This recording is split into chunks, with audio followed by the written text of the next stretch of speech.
Neil on there. Neil, take your jacket off and get comfortable, my G. Hey, Yeah, man. work is Hey, over. I'm so tired of people cooking us. Is everybody landscape? Everybody got their joint Hey, turned. listen. Good. Why I'm why why landscape. Neil why Neil look like he about to drop the best R&B album Yo, out? yo, Man. y'all excuse my boy Neil, man. Neil came in straight off the road, straight off the job, and got straight to it. Man. He couldn't even take his Versace blazer off You because he feel was me? ready to get in here and give y'all his work. So we I ain't got the know viewers. Amazon got Versace. You feel me? Yeah. So Both the sides. viewers, hey man, we 7:15. We gonna go ahead and get into it, man. We are live once again. Today's a great day to have a great day, especially if you are tuned in to BFA on a Wednesday. BFA is Brothers from Another, aka the Quad, and we are here to give you another episode, another live stream entitled "Raising Royalty." We just want to thank you guys for checking us out. I am joined by my guy Cornelius the Compass McCall. I got Hector Ranting Rivera. We got Paul, Philly's finest Wallace.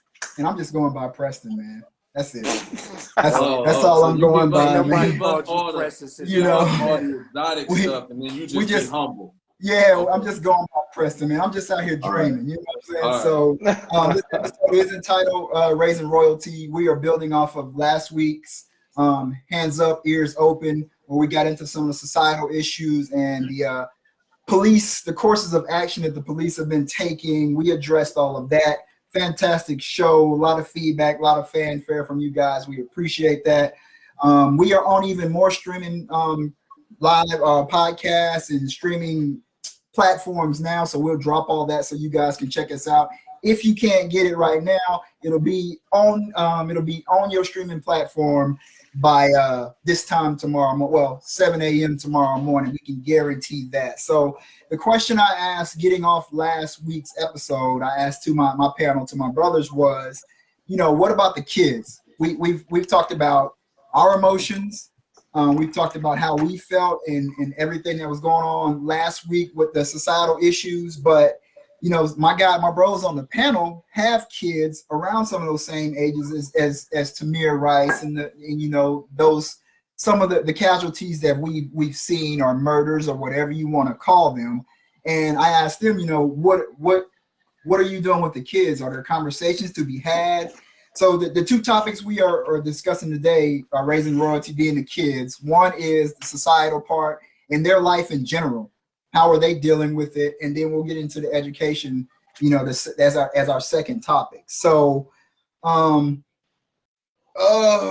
let me see. I had some notes, but I kind of always get off of that. So so we're raising royalty. That's what we said we were going with, or whatever. And we got a guy and his wife, one of my brothers, Cornelius, very passionate, very steadfast in the belief and everything that goes along with raising royalty. So I was gonna try to expound on it, but I'm gonna let him expound on that because what Hector does with some of his kids, what Paul does with his kids and everything, it's special. It does take a village, and I'm just gonna let Neil tell me what him and Dana, and tell you guys what they are doing and what raising royalty means, and what this episode is all about, and the passion they have for the topic.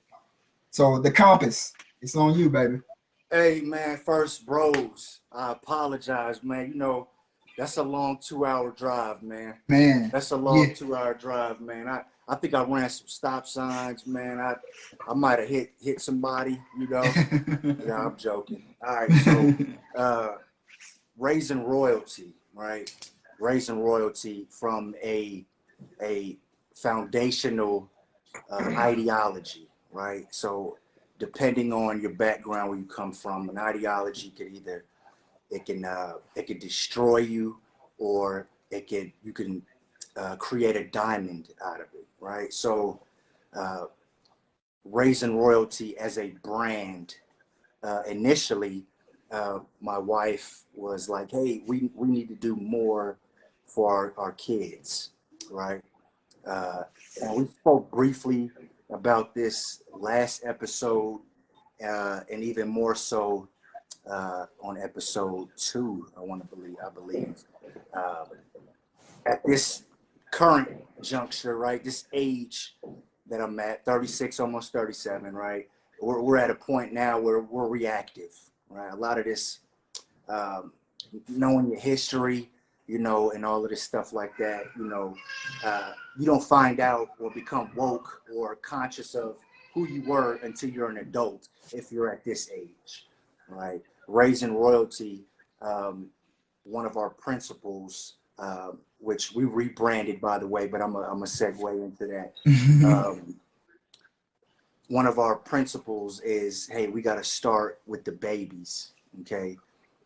It was a mindset and a way of life that the McCalls, primarily my wife, you know, introduced to our boys, 4 or 5 years old. You know, my oldest is 14, gonna be 15 in December, and she pushes it. She pushes it. The culture, you know, academics, financial management, courtesy. You know, these things that are, you know, for some reason are lost, you know, in our community. You start that young, right? Planting them seeds. That first bloom, you have a beautiful rose, right? Right. For the lack of a better analogy, but we rebranded, right, because of some technical difficulties, but we put a lot of thought and a lot of elbow grease on paper in terms of trying to figure out, you know, the best brand that stands for what we're trying to do, right? And we borrowed the word, right? We're not from a historical point, but we use the word Negasi, right? The spelling is Negasi, okay? Negasi, the legacy of Negasi. Negasi is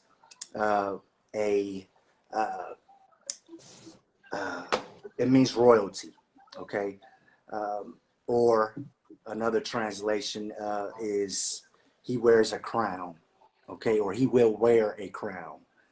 And the reason why we use that word is because for some reason, social media history, right? The black and brown man is diminished, right? We're not looked at as the dominant entity in our environment, right? When I mean environment, I'm talking globally, okay? We're not all rappers, you know. We're not all basketball players. We don't all have tattoos, you know. Some of us can do both. Well, that's not just you, you know. My man, you know, you know. So some of us are fathers. Some of us are intellectuals. Some of us are government employees, right? We have intellect, and it's important at this juncture, man, that I instill, my wife instills these knowledge bases into our children. Okay,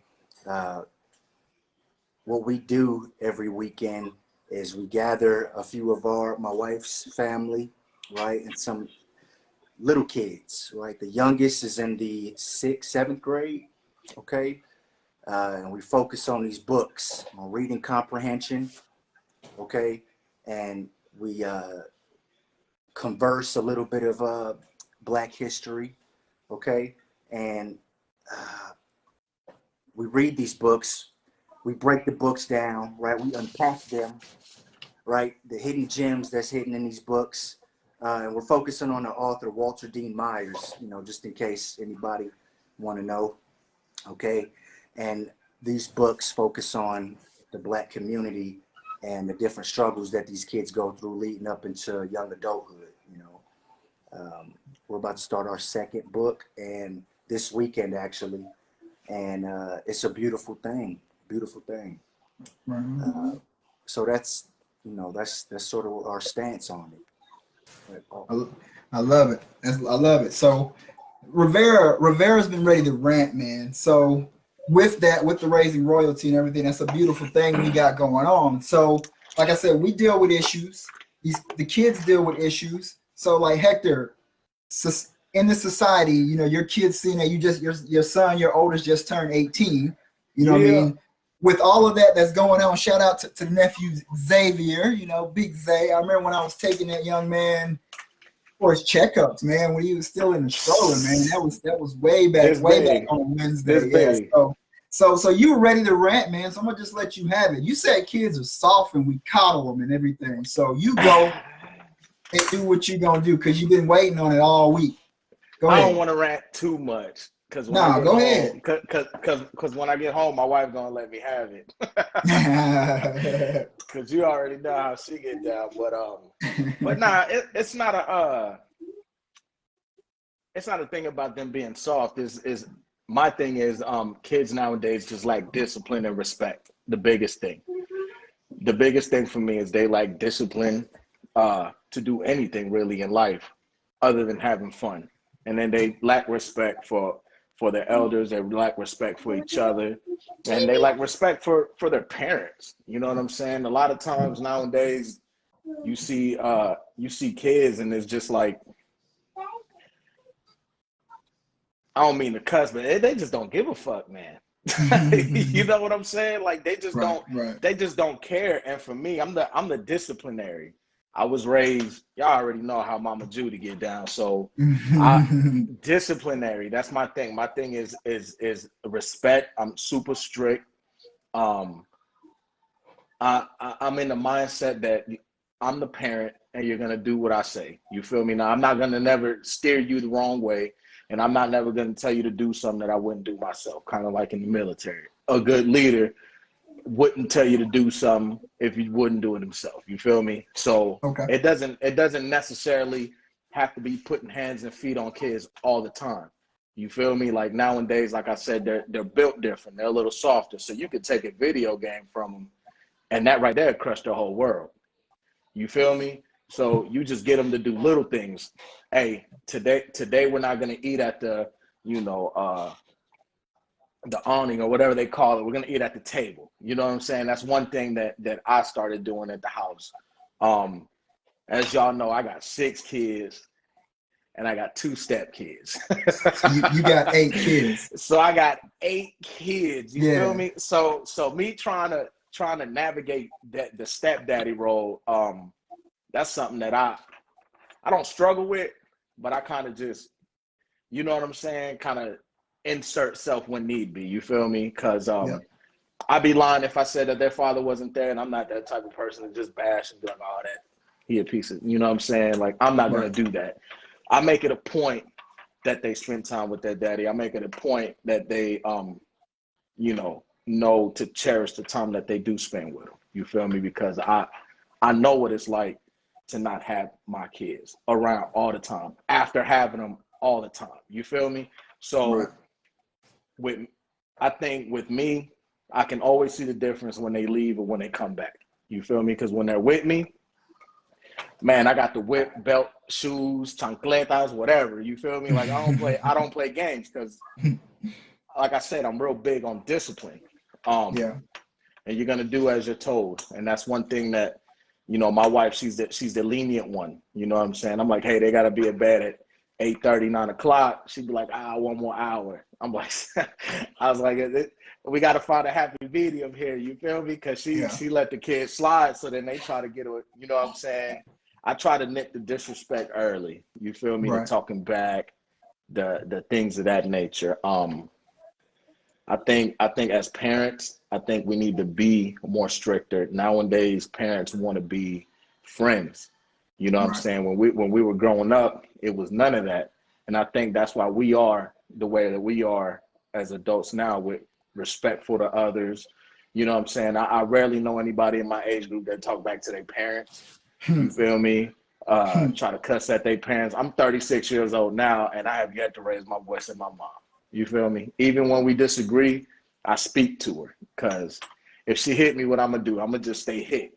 Gonna be some slow singing while I'm ringing. Straight Listen, dope 30, boy. What you need me for? That's it. 36, 46, it don't matter. I'll never be that type of person, and that's because I was raised with that bit of fear, you know, and respect, you know, Right. more respect than fear. And I think that's one big issue that we deal with. I think we need to do better now. I think it's a perfect time with all this corona stuff to really educate the kids at home.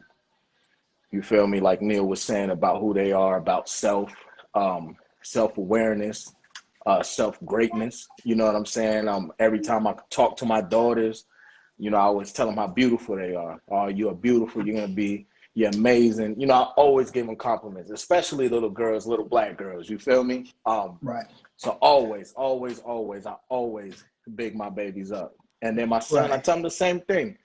Because it scares me with Xavier because he's just like me when I was 18. You feel me? Like, Boy. I ain't want to do nothing. I was just trying to be out there, you know, messing around. I ain't really have no direction. You know, one thing I try to help them with, and I learned this from my wife, is another thing Neil said, financial literacy. You know, growing up, my parents, you know, fresh off the boat from Puerto Rico, you know what I'm saying? My grandparents before them, you know, we was living in, they was living in projects. From there, they built a shack. From there, they built their own house that they still living in to this day. You feel me? So financial literacy was never something that I learned growing up. So I done tricked off a whole gang of money. Right. I'm talking about bonuses. I'm talking about tax returns. I can't tell you how many tens of thousands of dollars I done tricked off, man. But you know, as I learn, as my wife teaches me, I try to teach my kids too. Now that they're still young, you know, they're still teachable. They're still a sponge. You know what I'm saying? So the more I learn, the more they learn, and hopefully, between me and their mothers, you know, we could man, we could be successful, because that's my biggest fear, is to have a kid that sucks at life. You feel me? Neil, So Neil, I you had figure, an interjection, or Paul, you want to jump in there? Y'all got any caveats or anything to say towards that, Really? Neil? Yeah, I do, because Paul, is really your turn. But I wanted to touch on that. Nah. This is the rotation. It go back to you, then it come to me. That whole piece, man, on the disrespectful kids, man. So one of the biggest issues is that you know, I don't know what generation it is, but parents, you see a lot of parents trying to befriend their children. So the thing is, it's cool to be the cool parent, but your child shouldn't look at you like, they shouldn't remove their parental role when they look at you. You know, Right. that's half the problem. So you know, I'm laughing and joking with you, and then now I'm serious, and you don't take me serious. Yeah, that line has been blurred. I don't know. Yep. Or it's not. There's no line. Yeah. There's no line, you know, which is, you know, and I've seen it, and it's like, oh man, it's kind of like it's too far gone at this point. You know what I mean? Yeah, that was my 10 cents on that. You know, Paul, you got something for? Because I got a little interjection. I want to get in there and talk, but go ahead. You got the floor. I think where we are collectively is it comes from, you know, our upbringing with our parents, and, you know, everything with that. Like Hector said, like I don't always agree, or like I butt heads with my parents all the time. So, you know, it's hard to like draw myself back from, you know, like trying not to respond, or just, you know, just kind of like go off the handle or whatever. But, you know, I still know, you know what I'm saying, in the back of my mind, that there's a wall there that's like not gonna allow me to, like, I might say something, or I might lash out and just kind of go off, and I need to get reeled back in. But as far as to just wake up with the intention, or just the mindset to just disregard and then continuously disrespect, like that would never be the case. Like all of us, if it was that type of if it was that type of energy with us, like growing up, we would probably all have dentures, like for real. Just Facts. like it ain't no other way to put that. Just and then just the community aspect of just like family. Like for me, growing up like back home, I went to Catholic school, but the caveat to that was the Catholic school that I went to, my dad and his older sister and older brother also went there. And then my grandparents were friends with all the teachers, all the nuns, the priests, the monsignor of the church. So whenever I would get in trouble at school, I literally got in trouble from the teacher. Like I got the paddle at times, you know, growing up because that's what it was. My grandparents would come pick me up from school. We would walk home, walk a couple blocks home. I would get in trouble by both of them. My mom come home because my dad was deployed every time we had to go back to Philly. And I get in trouble with my mom. Then my aunt and my uncle come visit, or my grandma, you know, my parents grew up across the street from each other. So when my mom's parents would come over, oh, where's he at? Oh, he's in trouble. For what? Like the ass whooping never stopped. It literally went from like the time it happened at school until everybody in the family got their piece to just drop an elbow real quick or whatever. Yeah, So, yeah. Well, go ahead, Pop. Yeah, and just jump in real quick, P, because I'm gonna go back to what Neil and Hector said before I finish up. Well, I just had two questions, and one of them we get back to Hector because Hector was like, "Yo, you know, when we was growing up, we didn't have anxiety and stuff. We didn't hear about that and all that kind of stuff. So I did want to get on that because you was ranting like a madman on that. But so we'll touch on that. We can get back to that. But number two, because Dana asked in the comments or whatever, like, so if you blur that line and that line's non-existent, can you fix that? Can you get that back on track?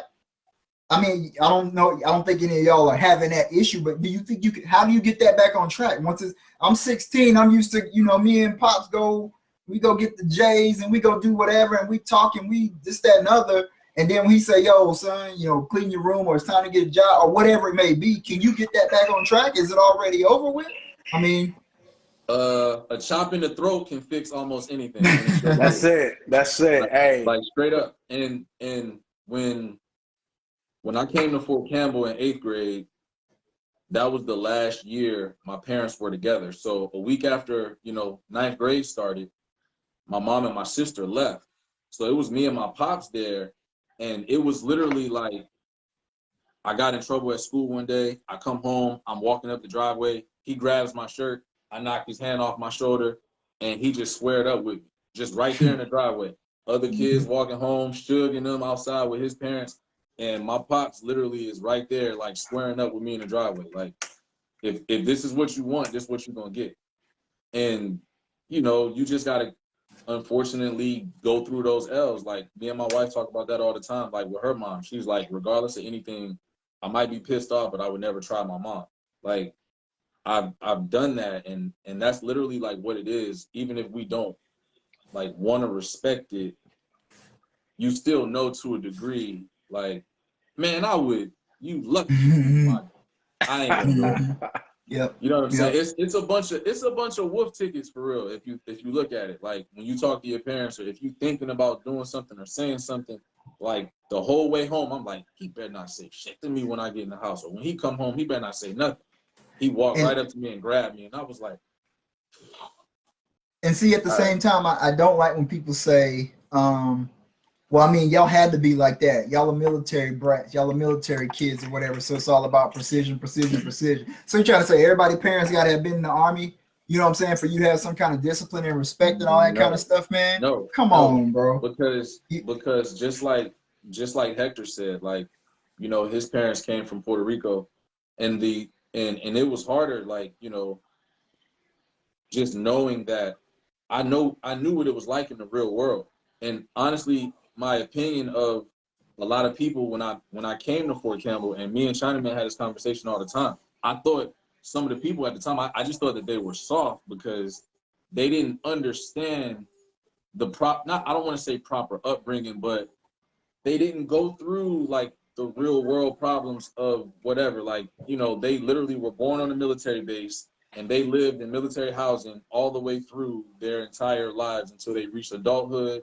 And it works. It's nothing wrong with that, because you don't ask, none of us asked to be born into the circumstances we were born into. Right. But you know, I just always try to emphasize that, like, you know, talking to my brother now, he's 11, and he fits the description of how Hector's children are, because he's black and my stepmother is Hispanic. So he's getting into that stage right now where she'll ask him to do something, and then he's like, why? And then I'll just look at him, or I'll have that conversation with him, like nah, like that's not what you know what I'm saying? Like, that's not what we gonna do.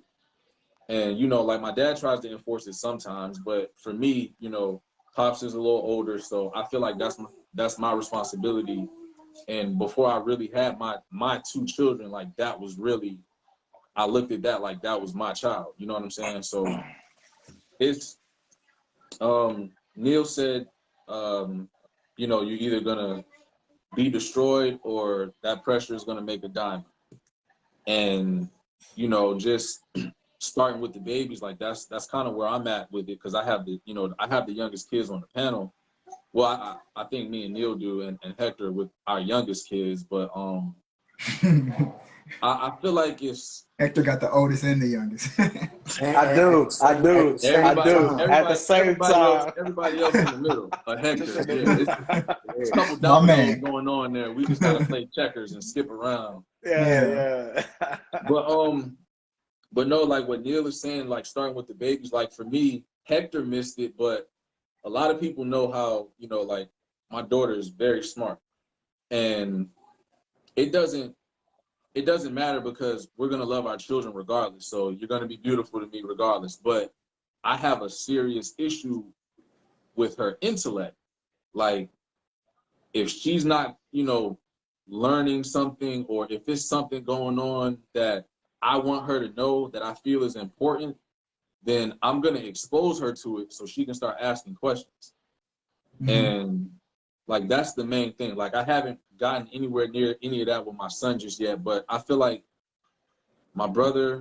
between my brother and my daughter, having, you know, I got a young man already, and now I have a little girl. Like, I don't care how cute or handsome you are. If you don't have the intellect to get you where you want to go, none of that other shit is going to last. Correct. You can only get so far off them looks, man.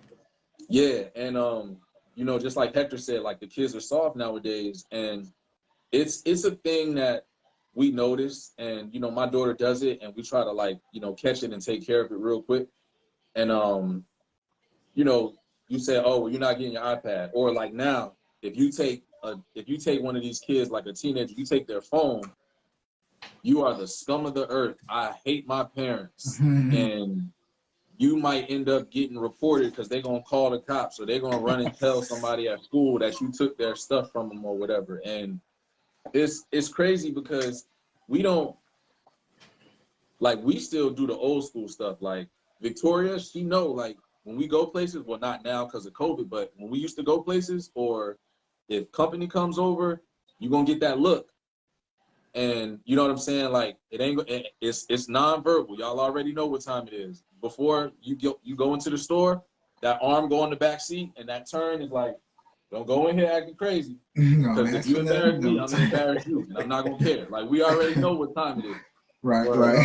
And you know, and even still for you too, P, like, that was a choice, but just look at everything. You possess the qualities that go with still being a parent.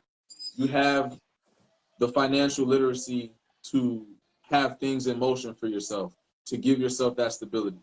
You have like, we all have, like, the sports background. So that's naturally just teamwork, that's leadership, that's just understanding how to blend personalities and build cohesion. So just because you don't physically have children, that does not mean anything. Like, you still qualify as a parent. And you no doubt. Yeah, you can still teach. I'll speak on it, because, like I said, with my sister-in-law, and when me and Janet started dating, she was 3. So, and even now, we'll have discussions and talks about stuff. Or what's her plans? You know, she's working on her master's right now. What are her plans? What are the steps? She's looking at moving. What are you moving? And I'm already going through stuff like, yo, so how much money you have saved now? How much you got when you get there? Have you looked at places, what this is going to cost, what this is going to cost, this, that, and other? My little nephew, he's 9 years old. He's up there in Charlotte, North Carolina. He goes to a STEM academy, you know, magnet school and stuff. And we have some, we'll talk about 2K or whatever. But then if you want VC, you want me to give you some VC or send you an Xbox card, you're going to have to work for it. So this VC and this, that, and other, and I'll work it in sports-wise or however however I'm feeling on that day. And we'll talk about that. I was a store manager, a retail store manager with CVS for 10 years and Bed Bath & Beyond for 2 years. And I hired a lot of high school kids and college kids. And you're the manager, the priest, the chaplain, the uncle, the brother, like all of them. Like, what are you doing? You got to filter everything. Yeah. So, I mean, I've dealt with enough to where I can, I can dig it. So this question I got is, Hector, we're still coming back to the anxiety and stuff. We're going to talk about that. So I'm asking you guys. So one of the kids do something, it don't have to be good or bad or something. You say, stop that or don't do that or why did you do that? And you tell them no or something and they say, well, why? What's your response? Is it because I said so? Can we not encourage the kids to ask why? Not no. There's a time and place to ask why. You feel me? If I tell you not to touch that knife, you don't touch that knife. You feel me? And there's no why. It's just don't touch that.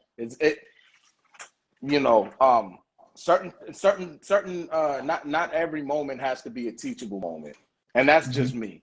Sometimes it's severe. Like you said, it's something that could put them in danger, and then you can explain it to them later. But in that moment, you need to let them know that, that's wrong and that's what it is.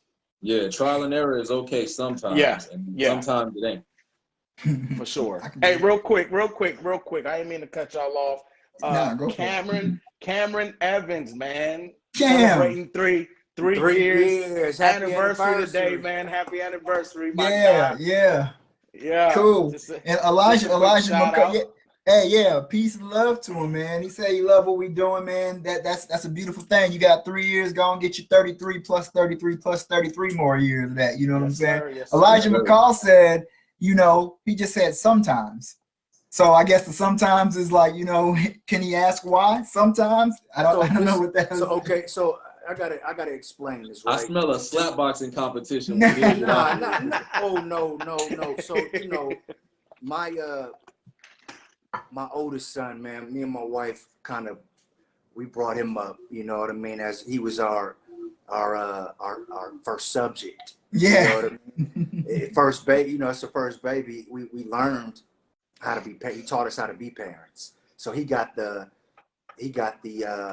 unexperienced and the guinea pig. He did, and we were real, and we still are real tough on him. He doesn't ask why a lot of times. He just, because we say, hey, some lessons, if I tell you that the fire is hot, you don't have to put your hands in there to know that it's hot, right?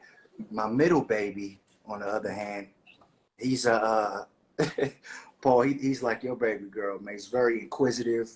He's very smart, very intelligent. He picks up on things immediately. He will ask you why. Even though we tell him, hey, we tell them, hey, we don't need to explain anything to you. Do it because we said so. Yeah. And then he'll say, well, why are you telling me to do such and such? Exactly. But why? Do as I say, not as So basically, that's what it is, right? Because if you ask me why, I come from old school parenting. If you ask me why, you're being disrespectful off the muscle, right? Yeah. You're being disrespectful. So I'm learning, and I talk to my parents, and me and my wife were like, this middle one is something, because he's asking us why at the wrong times, and I catch myself. I'm like, okay, well, this is the reason why, But then I'm backing that with, hey, sometimes we don't have to explain something that we think is to your benefit. You know what I mean? See, now I can take that, an explanation behind it. Now, you don't have to understand. Yo, Pops, you said I couldn't get them shoes. Why I can't get them shoes? We ain't got no money or something like that. That's a different why from why is the sky blue, or why is this, that, and other. Yeah. I can get that. You know what I'm saying? So there's a time where you have to explain something to them or whatever. And y'all are old school and y'all tough on them kids. And now when they soft, it's not they being soft, they just being treated like kids, not that old school way. Hector, them kids can be stressed out. They can have anxiety. They can be depressed. I know Mariah and then called you like, Pops, I'm not having a good day or something like that. She might have bombed a test or something like that. What you said, the kids can't have anxiety? But that's different though, man. School stress, we all had that, man. We all had that exam, that, you know what I'm saying, whatever they call that last test of the year. We all had the SATs. We all went through that. So I mean, that is normal. You feel me? Like, that's like normal stress, normal anxiety. Everybody goes through that.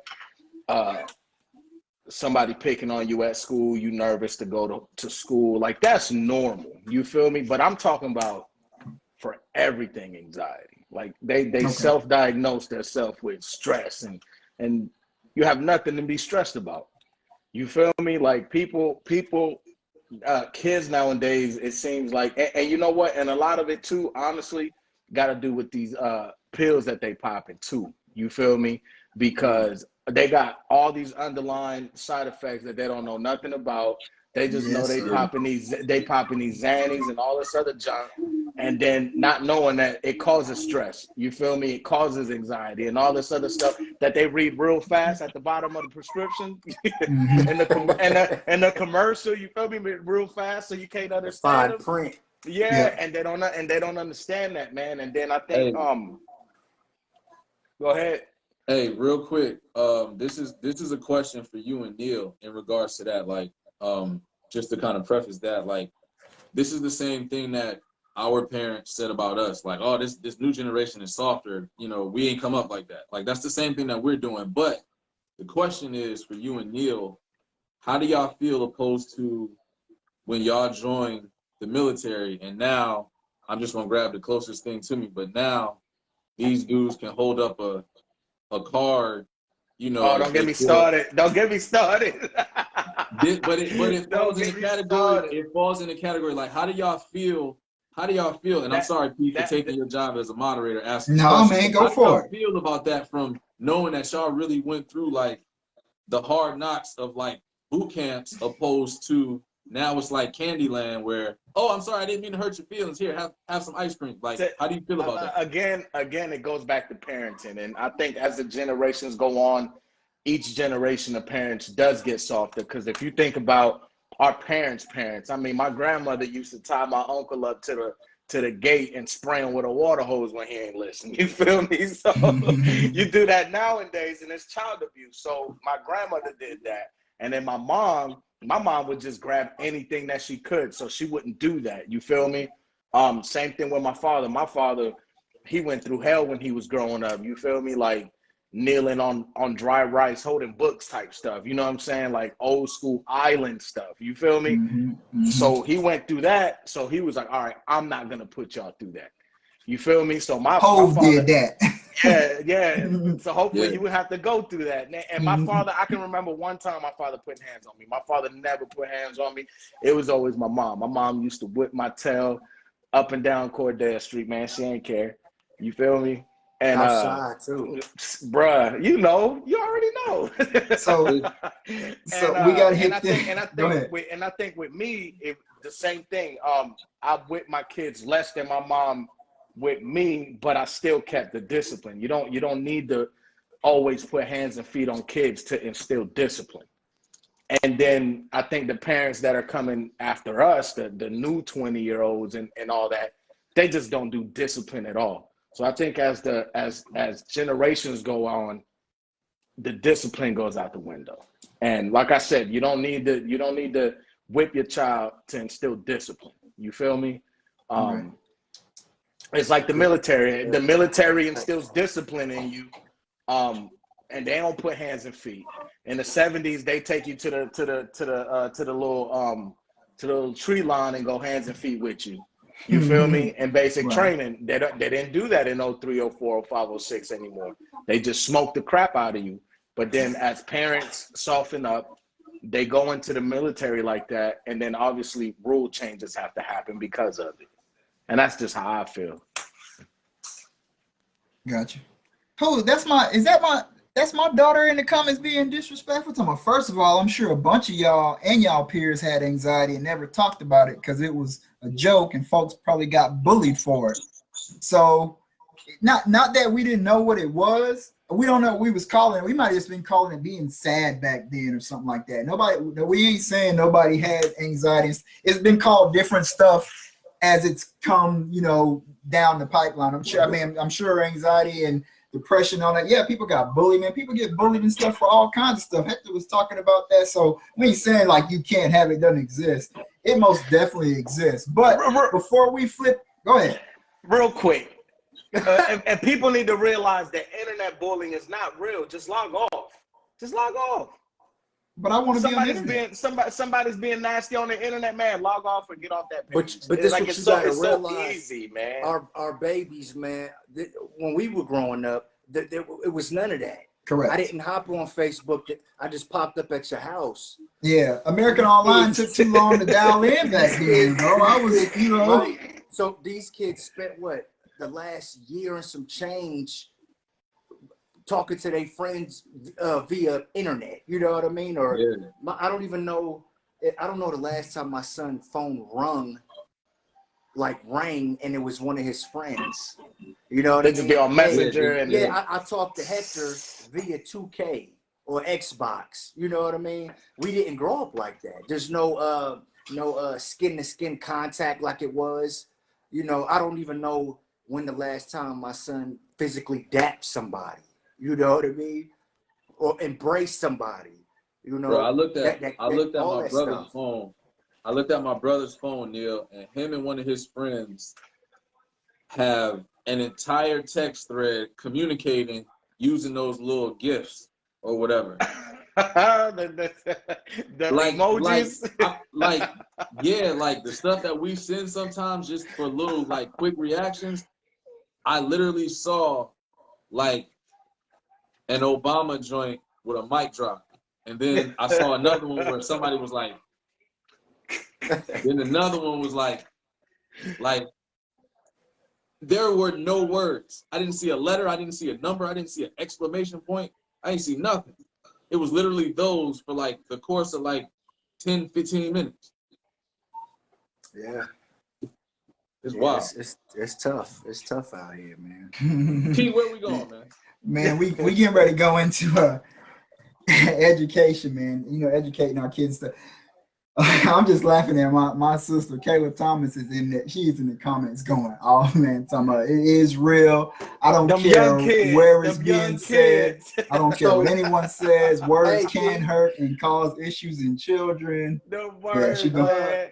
Hey, Hector, your missus, man, Cindy commented on there listen. Yeah, anxiety. I already know. Trust me, man. That's listen, true. I'm getting text messages, and you know what? And that is true. But that's a topic.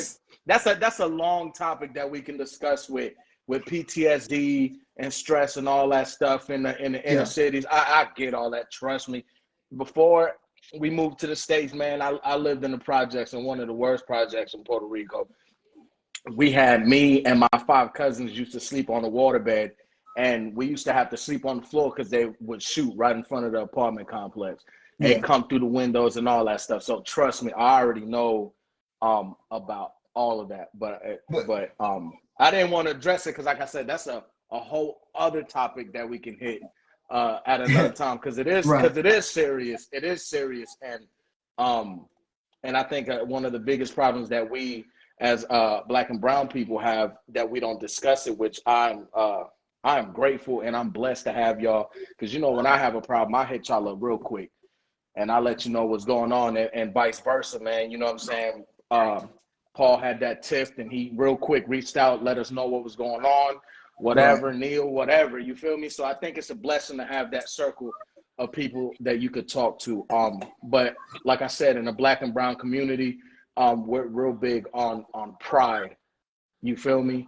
Super prideful. So we don't like to show weakness, especially as men. We don't want to be vulnerable. We don't want to be soft. So all those all those, you know, triggers and all that stuff, we bottle that in, and it's the worst thing that you can do. Like I said on our first episode, as far as getting out your emotions and everything. But I think, yeah, that's just something that's a whole other subject we can touch on for sure. I got you. And we like I said, we got it going because they was like, man, y'all four just sit up there, y'all agreeing on everything. I was like, well, we can't agree. I mean, we can agree to disagree, but this right here, you know, it's it became something. So, you know, we not like I don't like putting a time constraint on everything or whatever. You know, I was trying to, you know, try to hold us to like an hour, but you know, whatever. So we gonna roll in. So we talking with the kids, you know, we addressed that part. So topic 2 was just the education and everything all around, you know, the kids. There's 2 things. Like the first thing I wrote was, so Neil, you know, we want to talk about education. I see these kids got all the J's, but they ain't got all A's. What's up with the education that we got going on?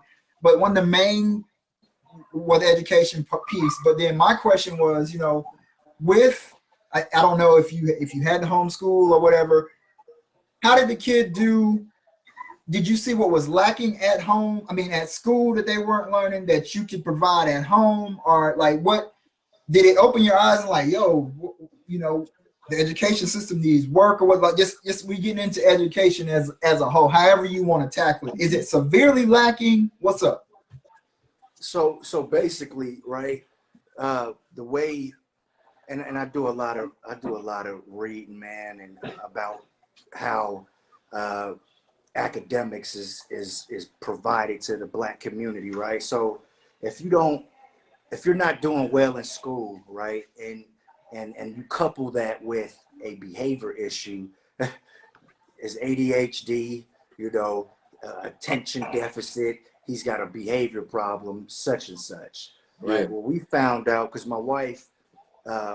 She provides that early learning education platform for a lot of kids. You know what I mean? Especially when it first popped off. You know, and when I was in Iraq, the first thing she would say was, she'd say, "Babe, you know, these kids aren't.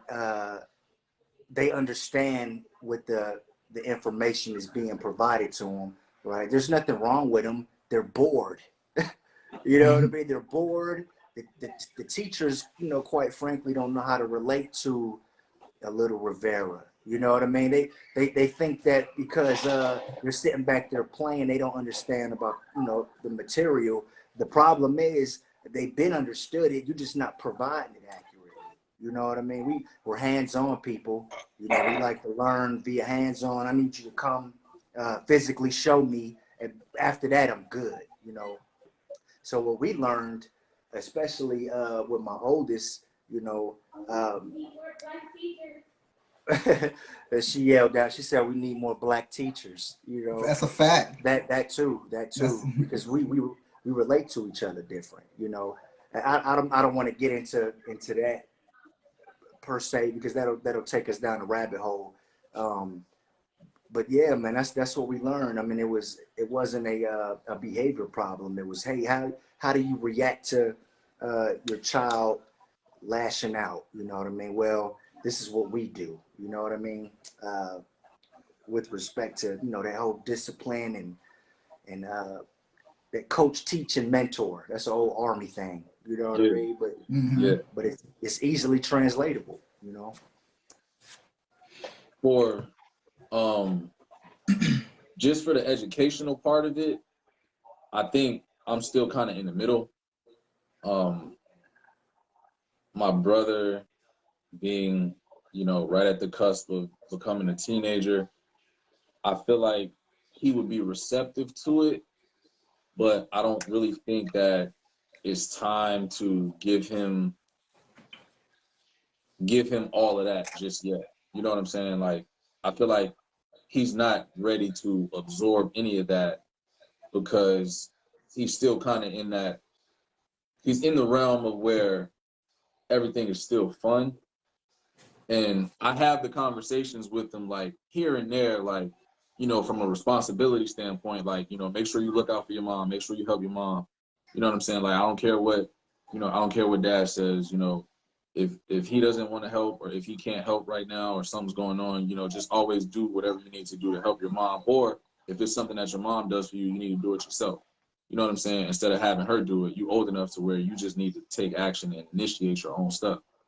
But as far as like, I don't know if he's ready to understand everything, because there's not much of a difference for him in his environment just yet. Like if he had a friend that I could use as an example, so that he wouldn't just turn me off. And I'm like, here, let me tell you this.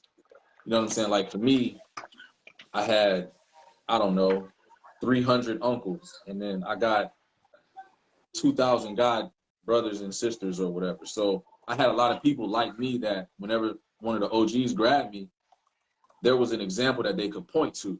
Like for my brother, I know his peers, but there are like, none of those kids are the example in which I could use to get him to listen to me on that level. So I would really need that first. And I feel like once I get him, my daughter will fall in line with that. And having the two here in the house with me, like, I don't care how cute she is. And I hate to say it this way, but she's only 5 years old, but I be on her ass a lot. And that's because, you know, like, my wife don't play with her. I don't play with her. Like, my wife is a little more lenient on her than I am, but we both are still hard on her. But same thing. She's the firstborn. She the oldest. I'm the oldest out of me, and then my sister is 6 years younger, and my brother, guys, is 22 years younger. But, you know, like... Oh, your daddy was wilding. That's another rap. Pops was a rolling stone. That's a whole nother rap in general, right? And you know, like, being the oldest, man, like, I wouldn't even say she's the guinea pig. Like, we had these conversations about how we were going to conduct ourselves before we had kids. Like, granted, we are learning on the fly. You got to adapt to what your children need and what they like and build off of that. But the way that we are, like, when it comes to, like, discipline and trying to lead by example, she just gotta, like, she gotta adjust to that. Because for me, and especially, like, with, like, talking to my wife about it, like, there's no letting off of that. Like, when we do homeschool stuff, it's time to do schoolwork. Like, I don't want to hear it. You know what I'm saying? Like, it's time. It's time. Just like you said, well, I don't want to. And I'm like, no, it's time. Well, why? Like, you don't have a say in that. It's time to do schoolwork. You know, breakfast is over. You played with your brother real quick. All right, now go grab your handwriting book or get your math book or go get a book so you can read to me. And, like, that's what it is. There's no interjection necessary or even allowed if you do interject. And my son will fall in line with that. Like, literally, I want him to feel like, damn, she get everything she want, but she got good grades. You know what I'm saying? So if I want what I want, I got to get good grades too. Like, it just is what it is. Like, even if it was different and my son was the older, you know, the older child, like, I don't care. Like, the oldest child is going to set the tone for how the rest of the children follow suit. Elijah McCall ain't playing no games with his two little brothers and letting them pull nothing on mom or on pops. Right. Like, nah, dad gonna punch you in your throat. I wouldn't do that. You know what I'm saying? Like, Hector gonna tell Xavier, like, make sure your sisters don't do this, this, this, and this. And then also Xavier gonna tell his two little brothers, like, hey, yo, I tried that before when I was 10.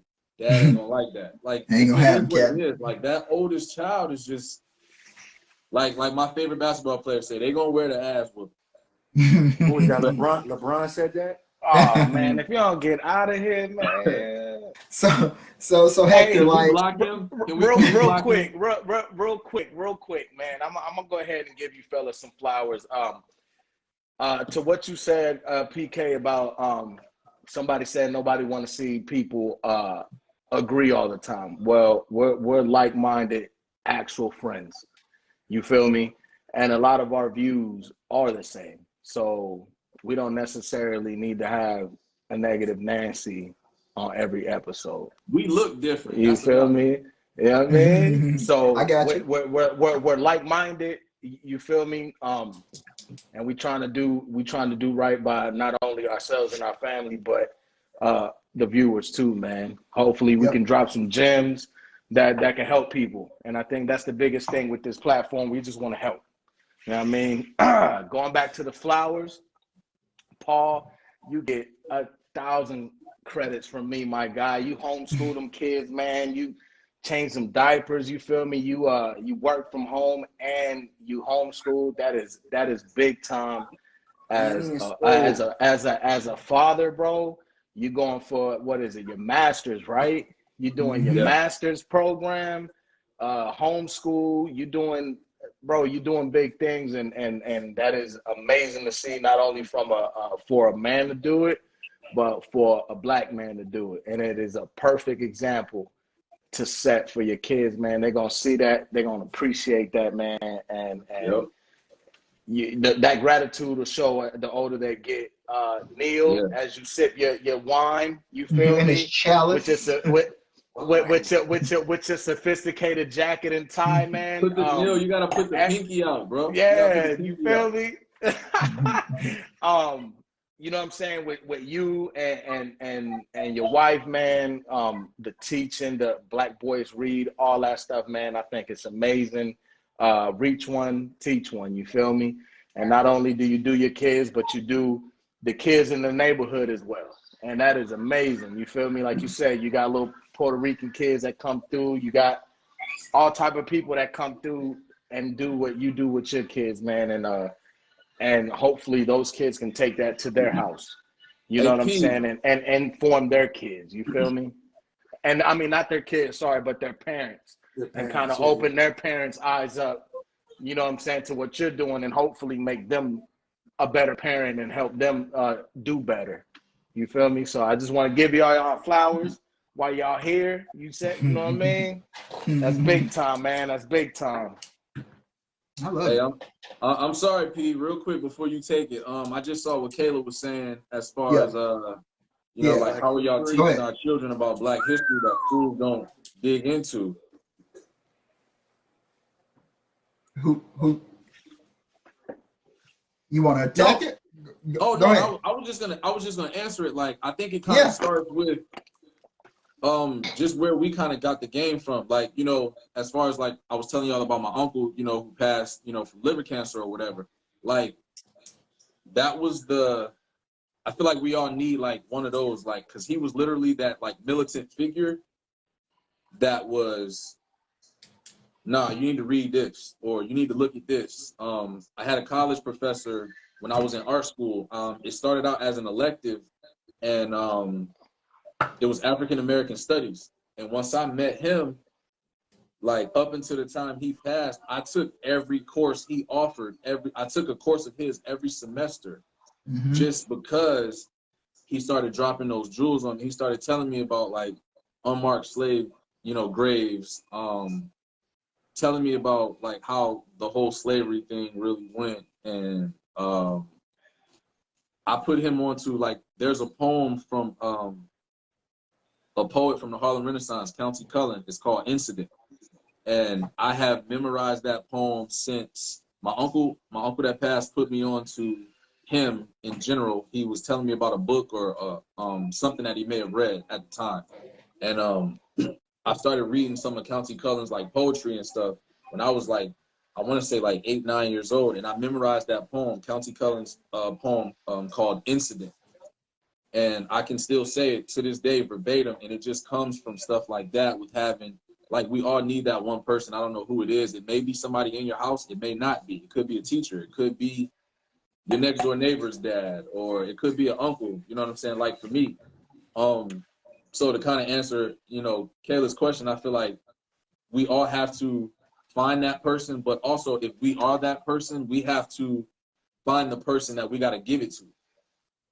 You know what I'm saying? We have to, while we are the filter or whatever the case may be, like, we were once the sponge, now we got to find a new sponge. So That's really just what it is. But that everything that Raising Royalty represents is like everything that is the epitome of this entire conversation. So Yep.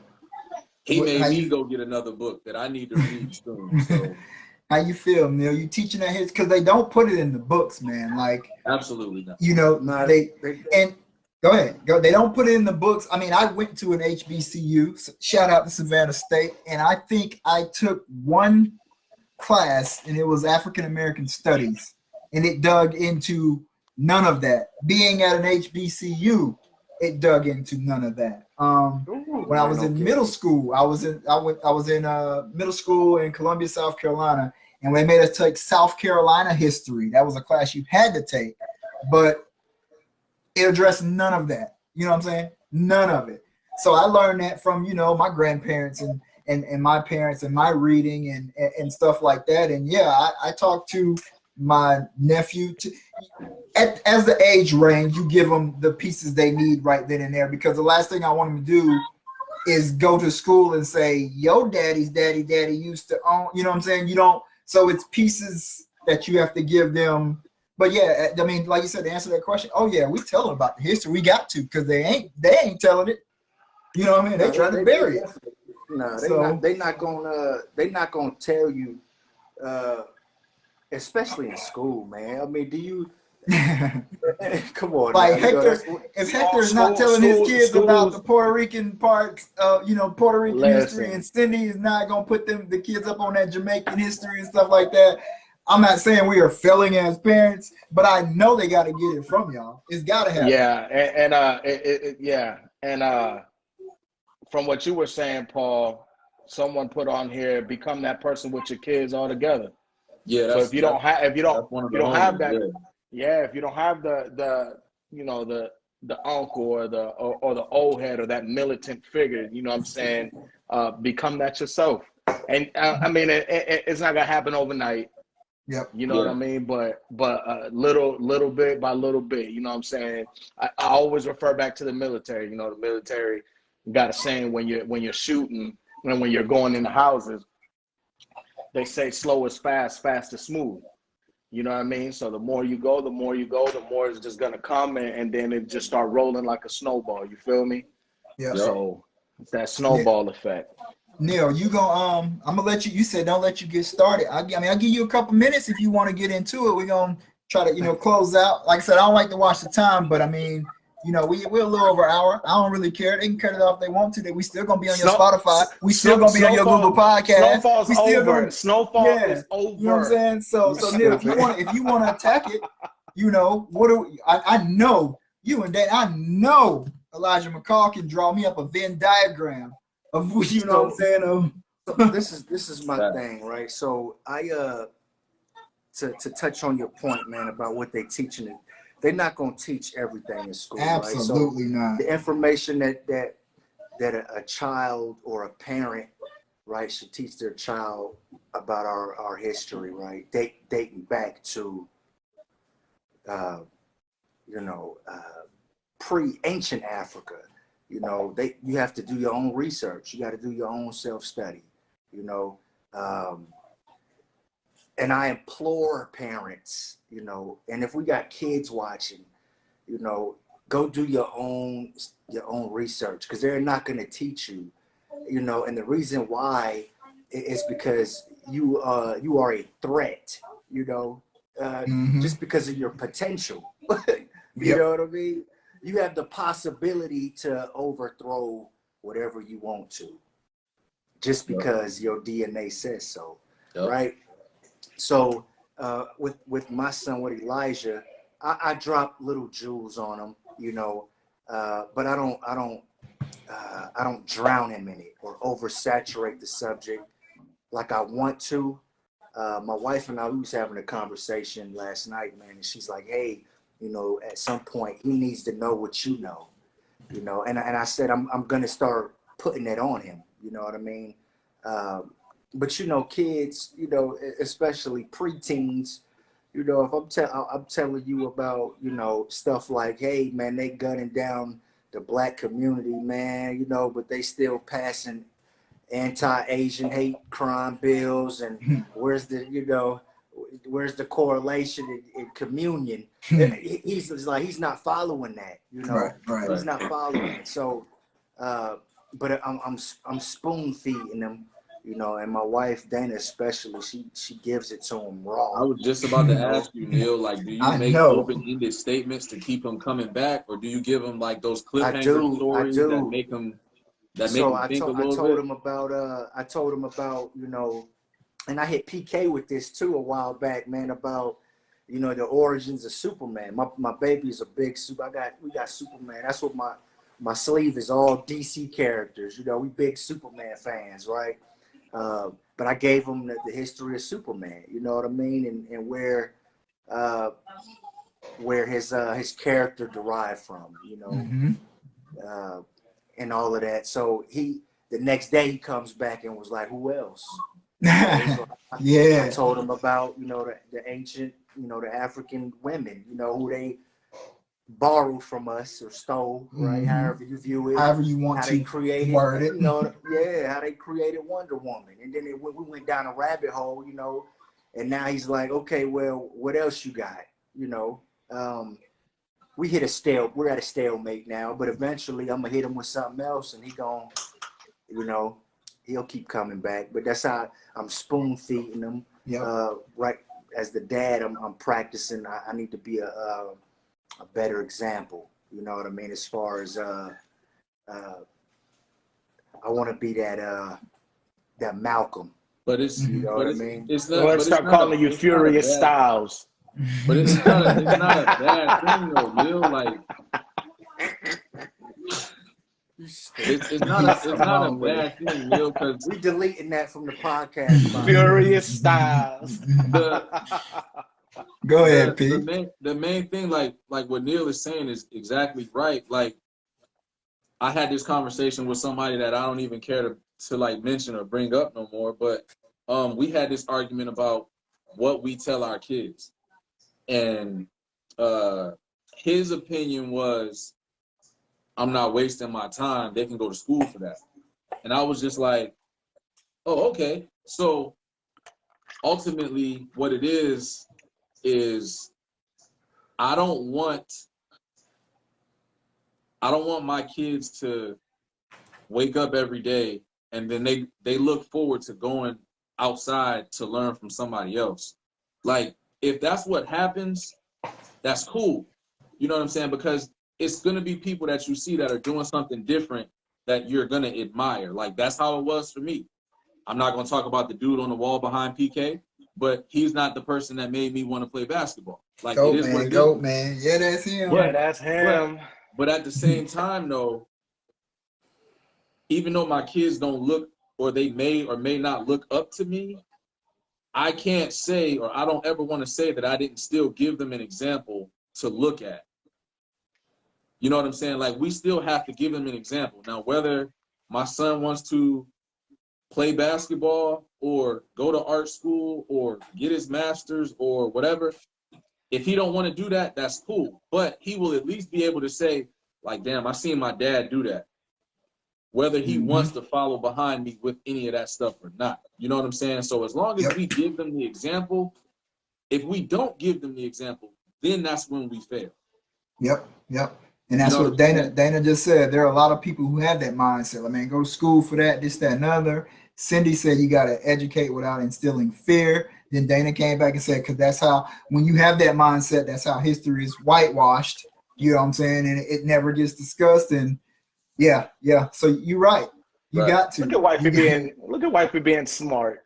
Teach them, or they will learn from somebody else, and then you go, "What you know?" For sure. So, I think too, man. It's important, man, to let our kids know about themselves, man. To let them know about how strong they actually are.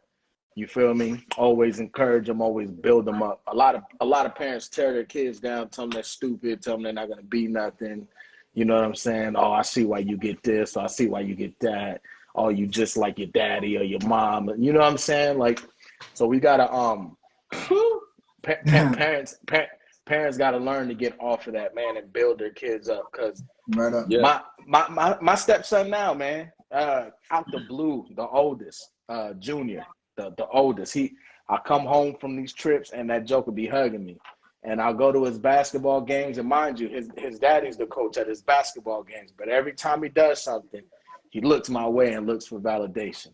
And I don't show it because I'm me, but that hypes the shit out of me. What you thought? You told that dude you was a hooper or something? Why he looking at you? Right. No, it ain't. You want Carlos Arroyo. You ain't Carlos Arroyo. Get out of here. It's not that. It's not the hooping part. It's not the hooping part. It's the fact I can dig it.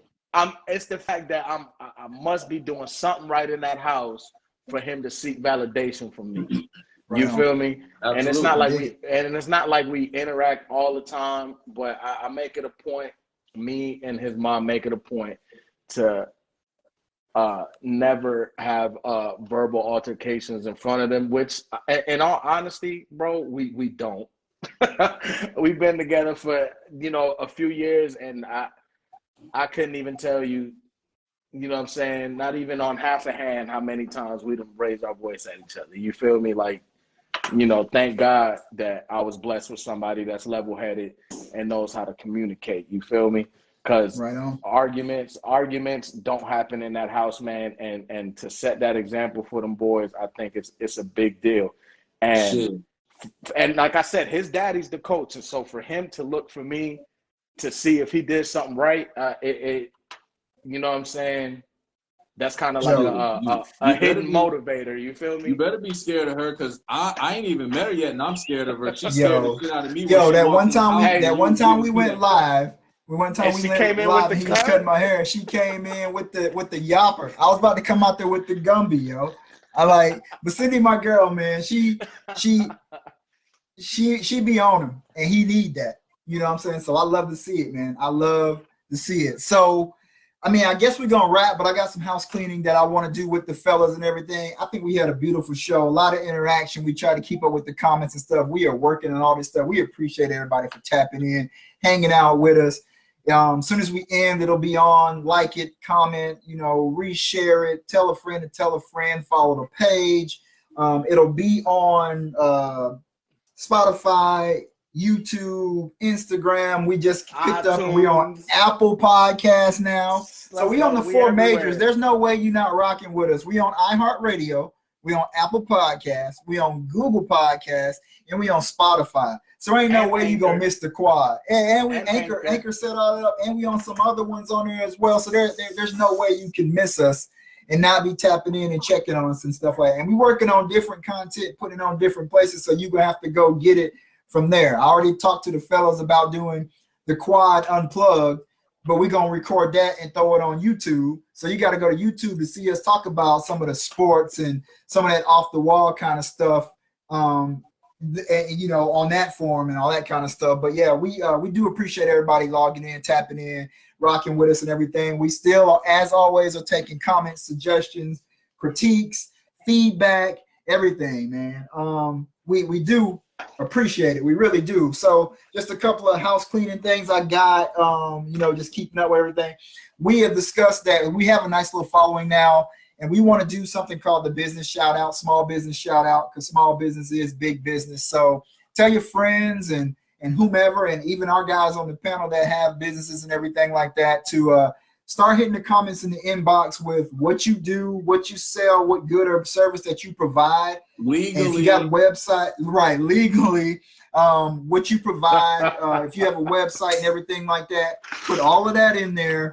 And we'll start to pick 2 or 3 a week. We may even have you come on at the end and just tell us about it, so we can just start to spread this, support our own. My cousin just launched her 3C today. You can check that out. I've shared it and stuff like that. So we're trying to take care of that. So people with businesses, local, whatever they're doing, start to drop that stuff in so we can do that. Also, we've been talking about the wives and how they don't play in the arguments. When Hector said the verbal altercation, made me think about that. We are trying to get the wives on here. Ain't no we are trying. We will, but you got to think about it. We are raising royalty. We've got a total of 8 plus 2, 10 plus Neil's. We got 13 kids that we got to count. Listen, we got 13 kids that have got to be accounted for and birthed and put to bed before we can get 8 adults on camera at the same time, but we are going to have that coming to you as well. So with that being said, having the wives on, having the queens on and everything like that, if you got questions or topics or something that you want to hear from us and the wives on or whatever, start to send those in and everything, and we're trying to work that into the schedule ASAP. No, Rocky, because I got people like literally wanting that one. So we're going to start to work on that. So that takes care of all the house cleaning. Going into next week, please do not miss us. Episode 5 is called, we don't know what it's going to be called. I said us, but it's basically the quad. And the question I'm posing to the quad is, what are you doing? What fuels your fire? What keeps you going? What are you doing for your self-knowledge, your self-worth, your self-efficacy, all of that stuff? What are you doing? And then, to take care of your mentals, your mind, body, soul, spirit, and all that kind of stuff. And then what are you doing with all of that to take care of your family, your motivation, and everything that goes along with that? If that makes any kind of sense. It may change as we get into it. I was just trying to get it out there, but it is going to be focused on that or somewhere around that. So with that being said, we love y'all. Brothers, I love y'all. That's it. Y'all send us out, Paul. Paul, like what? Y'all be easy. We need a quick 16 from Paul, man. Yeah, quick 16, quad on me, quad on 3. While you playing around, what Neil was saying, I really was ducking because he was kind of checking my boxes for a second. So I was like, tattoos. Good people. Y'all, we out of here.